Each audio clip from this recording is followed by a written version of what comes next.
I'm Jeff Cook, and this is Backyard Basics. Well, it's May, and I didn't really have a good topic for this month's show.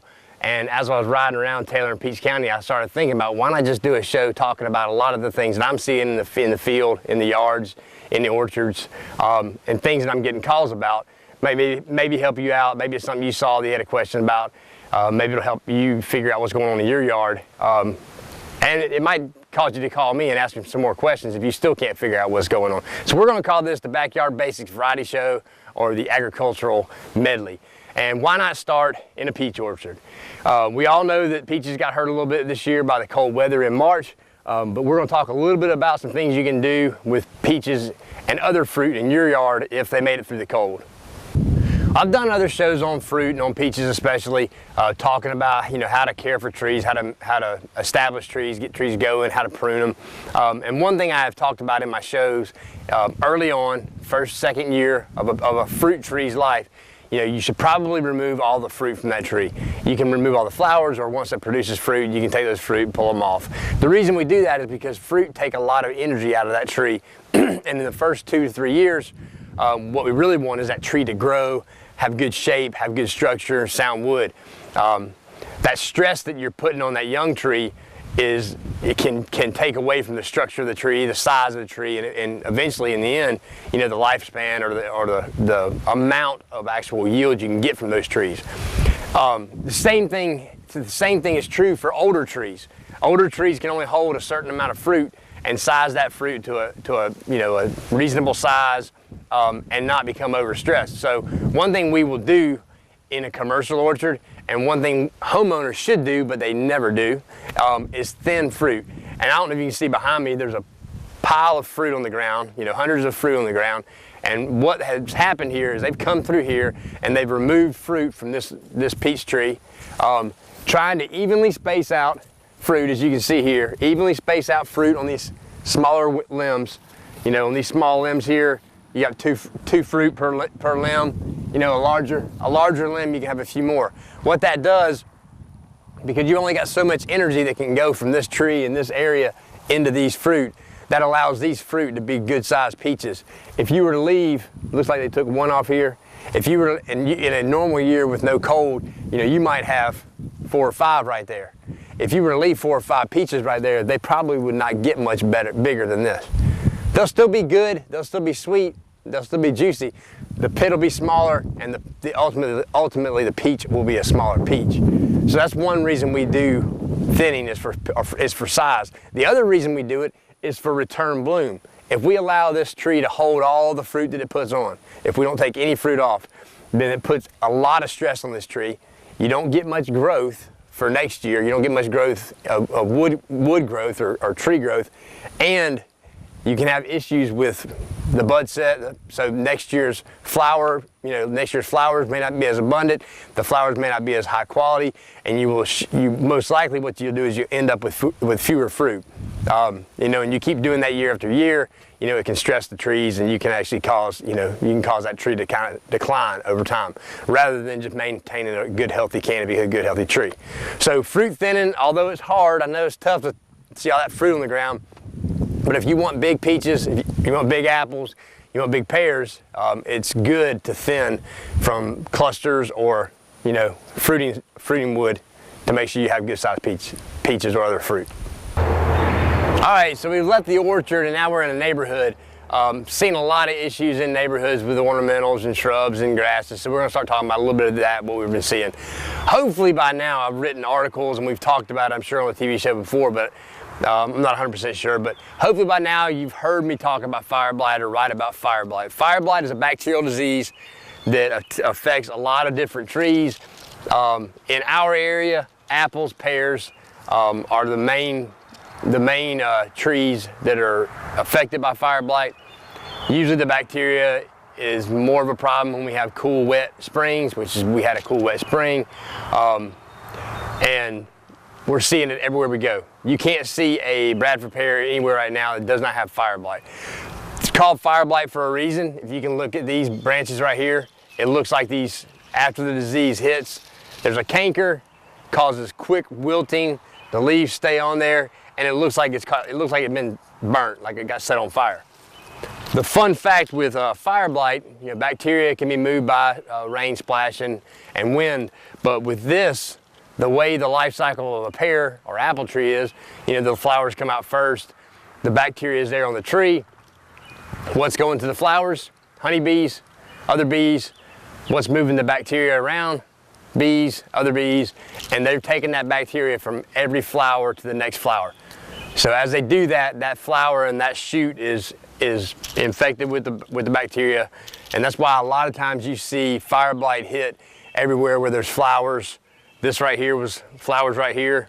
Fire blight hit, killed this little twig. Since a lot of Bradford pears have some resistance, it doesn't usually go back down the trunk. With a commercial apple, if you're producing apples or pears for consumption, this disease can be devastating, can kill the whole tree. It's one of the reasons that we don't grow a lot of apples or pears around here, because there's not a lot of varieties that have resistance. It's also the reason that I tell people, if you're going to grow apples or pears, you have to grow one of these varieties that is resistant.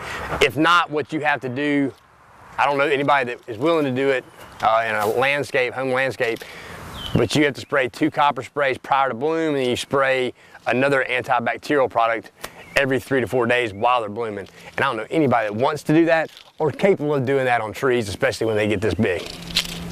All right, so we've moved out of the street now. Now we're in somebody's yard. I won't name any names, but we're standing here at a Yoshino cherry, flowering cherry tree. Pretty old tree, so I mean that's probably one of the main reasons it's declining, but it is declining. One thing I often get questions about is lichens. These are lichens right here. They come in all different shapes and sizes and forms and colors. There's also some lichen right here that looks a little bit different. Lichens are just it's an algae and a fungus that live together. They're not killing this tree, but they're a sign that the tree is not growing that well. Normal tree growth, you know, the tree is going to grow outward, so as it does, the bark expands and contracts and moves, and normal rapid growth doesn't allow a lot of lichens to grow on it. But when it starts to slow down, when something's going on with the tree, you know, lichens can start forming, and they form, you know, more and more readily. It's not a sign, it's not killing the tree, but it's a sign the tree's not doing well, but it could just be a lot of age on this tree. Another thing we're seeing in this tree, and you see it in peach trees as well, is these leaves wilting. You see some chlorosis in between the veins, in the veins. And this is a bacterial canker. It's a bacterial issue that's in the bark, that's down in these branches, and it's just slowly girdling these trees. And if you cut into that, peel the bark back, you don't find any green tissue. And actually the underneath, the bark actually has like a kind of a fermenting type, kind of a sour apple smell. That's a sign that it's, you know, that's bacterial canker, or the bacteria that causes that. So really nothing that can be done. On a smaller, younger tree, if you had it, you know, you could prune some out. But this tree being this old and having such issues, you know, probably just be better off to just remove the tree and start new. Yoshino cherries, really, I mean, the flowering cherries really in Georgia, 20, 25 years. That's about all you can ask for them to do, you know, and be good looking, attractive trees, you know, where you want them in your landscape. On a side note, I've asked all kinds of people, you know, I ask them all the time if they want to come do my show with me and help me out, and I probably have never had anybody just say, yes, I'd love to be on TV. I even asked Jacob's dog if he wanted to be on TV, and he said, nope. He went and crawled up under the bush and hiding from me. But he can't hide from the camera. Say hey, Rocket. All right, now we're in a lawn. I joke around a lot of times because I tell people, you know, there's not a lot of lawns around, there's a lot of yards. But you know, most of our lawns, I say the majority, are probably centipede with maybe a mixture of some other things. But centipede is one of our #1 lawns. You know, it's called the low maintenance grass for a reason. It doesn't require a lot of water, it doesn't like a lot of fertilizer. But I'm beginning to think that we probably ought to just put Bermuda grass out everywhere we can, because centipede tends to cause more problems, I think, than Bermuda grass. Even if Bermuda grass is neglected, it can do a better job.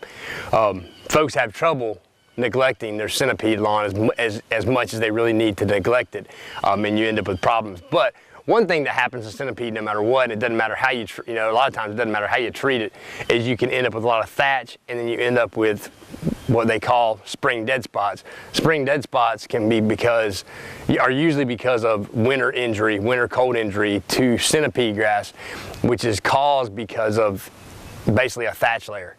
And when I say a thatch layer, it is just actually grass clippings and other debris that has settled down below the blades of the grass and is actually down there in the root zone.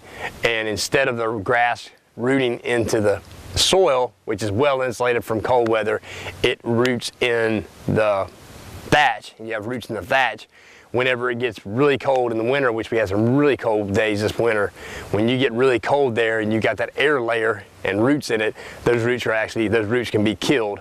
Same thing can happen during the summertime. If you have a thatch layer, roots dry out, they're not insulated by the soil, they dry out, and you can cause dead spots in your lawn and drought stress areas there.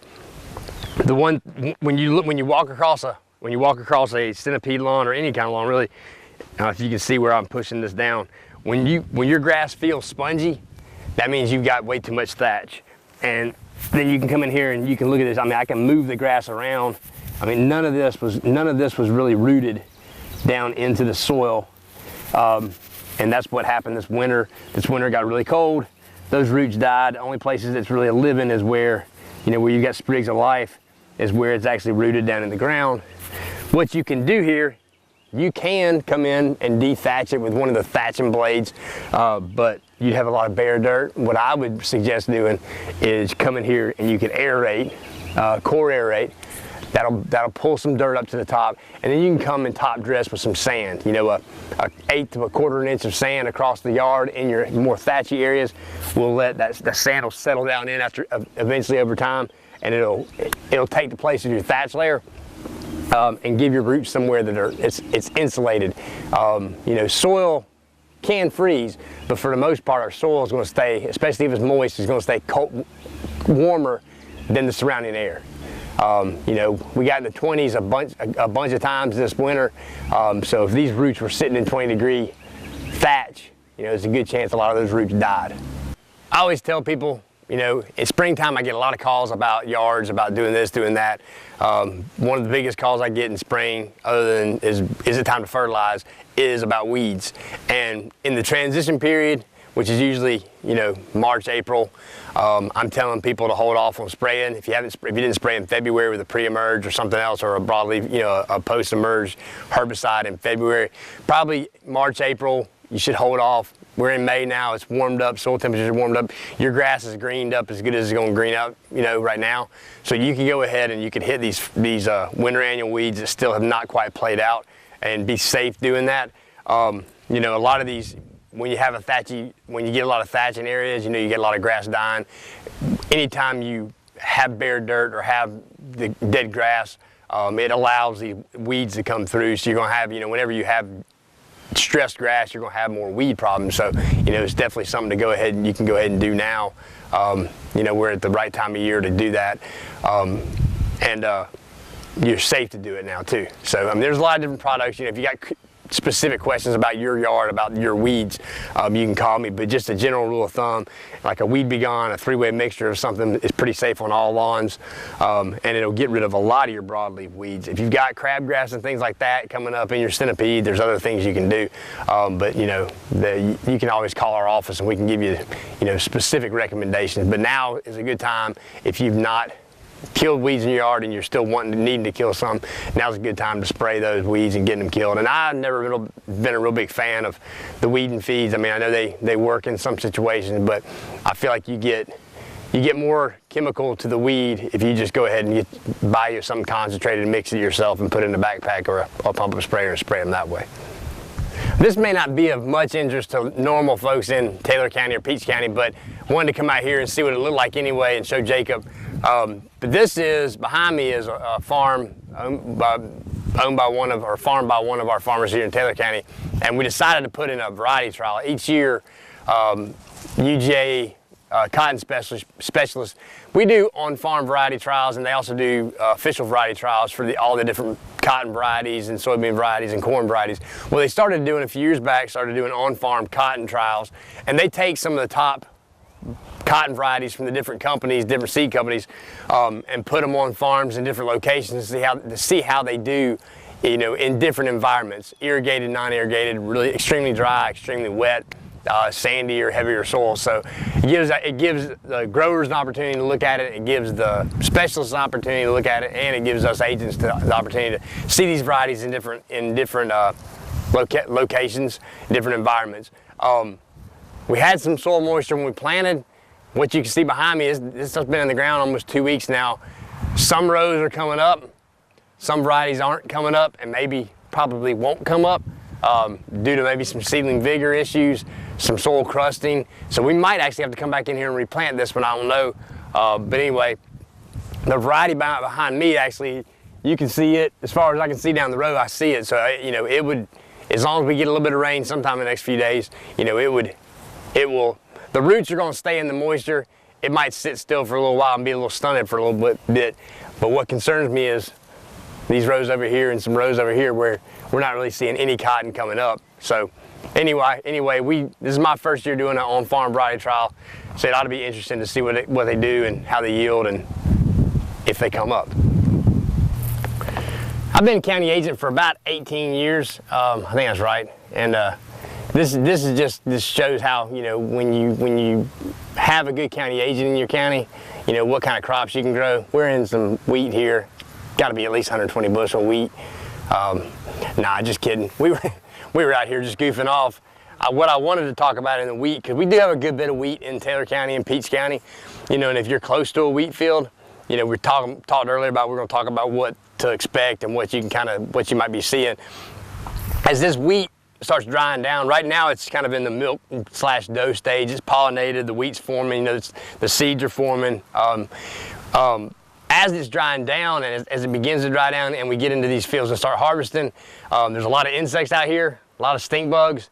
So if you're anywhere near a wheat field, you know, you might want to be looking at, and you got a garden, you know, be looking and be ready for the infestation, probably of stink bugs coming from wheat fields. Once they dry down and they get the combines going, you start harvesting, you know, you start seeing these stink bugs moving in the gardens and things. So it's kind of, right now, it's kind of a good trap crop for us, but right now, honestly, we don't have a lot growing in our gardens that stink bugs will be affected unless you're growing some fruit. But, you know, these are right next to a peach orchard. If there were fruit on those trees over there, when this stuff gets cut, you know, you could expect stink bugs to go from feeding on these seeds, these seed heads, to over there. Another thing that, you know, it's kind of interesting with wheat is, you know, it actually really enjoys this dry weather that's, you know, not too terribly hot, but warm. It actually likes this weather. It's good for the seeds. It's good for, you know, test weight, and you know, this ought to be pretty good wheat. You know, it's had a pretty good year and finishing up strong. You know, we'd like to see some rain, not to mess up the wheat, but, you know, for everything else that we're trying to get planted. But right now, the dry weather is actually a benefit to this crop right here. All right, so this is the first time we've done this, but this is my cameraman, Jacob Pete. And I was going to ask him a couple questions. First off, tell me about the state tennis championships. What happened? Well, Taylor County boys, we did. This was our season to make it to the top, but we ended up losing it out in the Final Four against Irwin County. They bested us, honestly, but fortunately, our girls tennis team was actually able to advance and get past the Final Four, and they are now in the championships to face off against Tryon County up in Rome, Georgia. Tryon up in Rome. When does that happen? That happens May 12th, and that's going to be at 10 a.m. at Berry College. So the day before Mother's Day. Yes. All right, so everybody cheer for the girls tennis team. Hopefully they go up there and beat Tryon. The other thing is graduation. You're graduating soon. Yeah. So I got to get another cameraman.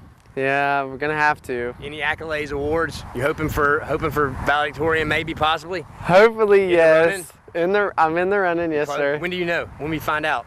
Graduation day, or are you gonna find out before? Maybe like a week before.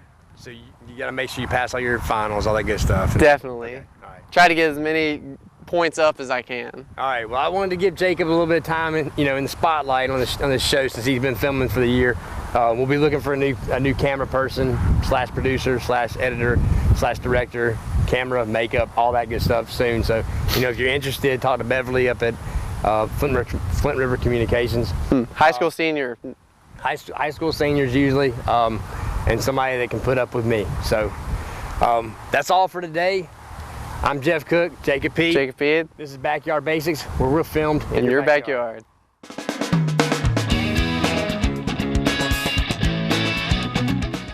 Hi, I'm Jeff Cook, and this is Backyard Basics. Backyard Basics. Backyard Basics. Let me start over again. That's stupid. That was stupid too. No, let me start over. Hi, I'm Jeff Cook, and this is Backyard Basics. Hi, I'm Jeff Cook, and this is Backyard Basics. It's May, spring's... Spring is sprung.